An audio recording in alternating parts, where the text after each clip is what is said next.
You ever wonder what the crazy, high-stakes world of professional sports could possibly have in common with your day-to-day job? Well, it turns out a surprising amount. We're about to dive into a really powerful and maybe a little uncomfortable parallel between a star athlete's failure and the quiet reality of the modern workplace. So, picture this. You've got a star cricketer, right? A hero to millions. But then, in one crucial match, he fails. And what happens? Instantly, from every living room, every social media feed, you hear this roar. It's passionate, it's immediate, and it is absolutely unforgiving. There's just no room for sentiment. And that kind of makes you wonder, doesn't it? Why is our collective memory so incredibly short? I mean, this is a player who's won countless matches, scored legendary centuries. How can one bad day at the office just erase all of that goodwill in a flash? Well, this is what you could call the fan mentality. When you're in the heat of the moment, the past it doesn't matter. All those hours of hard work, all those past glories, they kind of go out the window. All that matters is the result, right here, right now. Okay, so let's make a sharp turn here. We're leaving the roar of the stadium and heading into the quiet hum of the office. Because this exact same unforgiving focus on current performance, it plays out in our professional lives every single day. The only difference is, it's a lot quieter. Think about it. In sports, when a player gets dropped, it's a whole public thing. It's debated on TV, analyzed online, it's loud.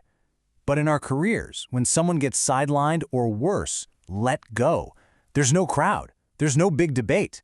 Most of the time, there's just silence. The second our performance slips, nobody is in a meeting saying, but hey, what about that amazing project they led last year? Or, they've been so loyal to us. Just like in sports, all that sincerity, that honesty, that past hard work, it's yesterday's news. The market has a really, really short memory. So, if hard work and loyalty aren't the things that keep you in the game, then what is? This brings us to the fundamental currency that really runs our professional world. Now this might be a tough pill to swallow, but it's so important to get. We're always told, just try your best.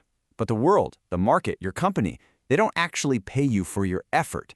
They pay you for what your effort produces. And here's another one, loyalty. Staying with a company for decades is admirable, for sure, but loyalty, on its own, isn't a currency that guarantees you a spot on the team. So what's the bottom line? Here's the reality. The world pays for one thing and one thing only, value.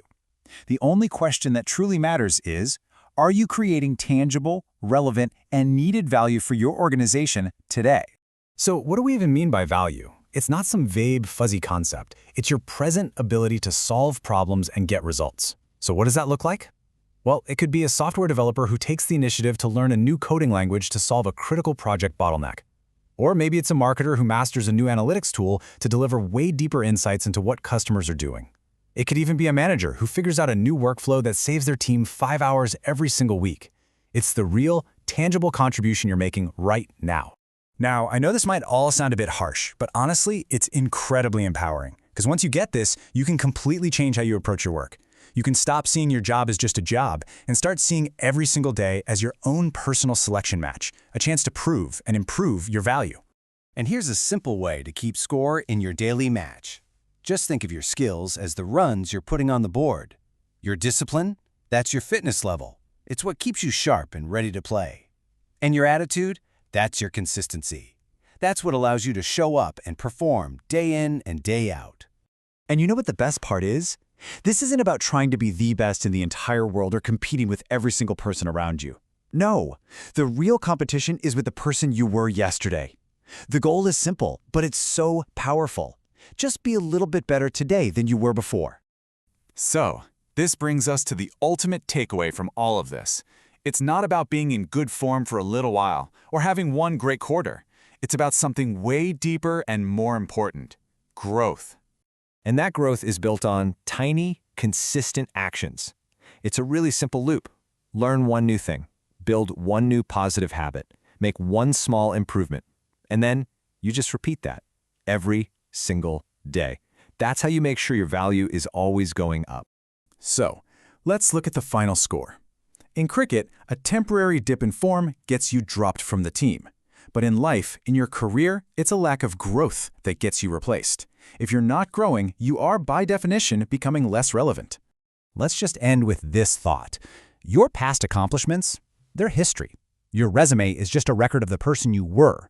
But the future, the market, the world, it doesn't really care about that. It only rewards the person you are actively becoming. So the real question is, who are you becoming today?